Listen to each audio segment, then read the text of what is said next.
Hello, sixth graders. Today we're going to be talking about how to use a scale on a map to figure out the actual distance between two places that are on the map. I'm going to move this scale up closer to the camera so you can get a better look at it. As you can see, there's a top line that indicates this distance on the piece of paper is equal to 400 kilometers in real life. And the lower line, it's a little longer, that indicates that that distance on this piece of paper, this map, is equal to 300 miles. So now that you've seen that up close, you have a better idea of what we're looking at. We're going to be using kilometers, and we're going to use this scale to figure out the distance between two cities on the map. The way that you can do that is pretty simple. Take any piece of paper. This is an index card, but any scrap piece of paper with a good edge to it.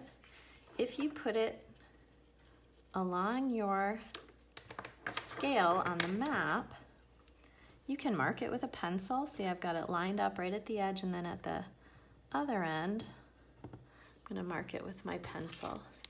So this amount of space from here to here, this line, on this map will be equivalent to 400 kilometers in real life. So let's say we're going to take a helicopter trip from Santa Fe, New Mexico to St. Paul, Minnesota. And we want to know how many miles is it to fly directly from Santa Fe to St. Paul. We can make a straight line in between those two cities. We can use the edge of our piece of paper to draw it even. And then we can use this as our unit of measure to determine how far it is. So from here to here on the map, I'll make a little mark. That's going to be 400 kilometers. Then I just have to move my little measurement tool that I've made and line up the edge of it with the last marking and make a new marking. Another 400 kilometers. And do that again. We have another 400 kilometers. And then I see that I'm going to get to St. Paul before I get to the end of my next 400 kilometers. So let's just do a little marking there where St. Paul is. And let's see if we can figure out how far that probably is. The good thing to remember about using a map for scale is you're typically going to be getting an approximate estimated mileage. So if I were to split my unit of measure in half, it would be about there, which puts this at, we'll say 300 kilometers. So we have 400, 400, 400, and about 300. So we could find our mileage by taking 400 kilometers times 1, 2, 3, and that's 1,200 kilometers. And then we'll add that extra 300 kilometers that we estimated at the end. So that'll be 1,500 kilometers. It's 1,500 kilometers to make a straight line in between St. Paul and Santa Fe. Now that's all well and good if you're flying. What if you wanted to take a bike ride?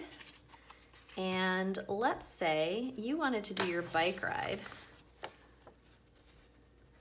along the border of Montana and Idaho, along this squiggly line here. That's going to be a little more difficult to measure with our scale tool that we've made, but it can still be done. So I'm going to go on a bike ride, and I need to know how many miles it is. So let's see, I've got my tool that I've got it marked at the 400 mark, and then this halfway point, that's going to be 200, right? So let's see, looks like it's about 200 miles from this section to this section. So you can just sort of move your tool around. That's probably another 200 miles. So I'm going to Those are two 200s. If I look at this section, it's got a big bend in it, but I bet if we stretched it out, it'd be another 200 approximately. And then this bend up here looks like, because it kind of goes that way, that's probably 300. So we have 200 times 3 sections. There were 3 sections, 1, 2, 3 sections that seemed to be about 200 kilometers. So that's 600 kilometers for my bike ride. Plus this last section, which we kind of determined that section is probably about at the 300 mark. So 300 kilometers. My bike ride is going to be 900 kilometers long. It's good to know that because then I can calculate my average speed on mountainous roads and be able to know how many days I'll be traveling, so I know how much food I need to bring and how long I'm going to be gone. So using the scale on a map can be very helpful in finding out the actual distance between two cities based on a map.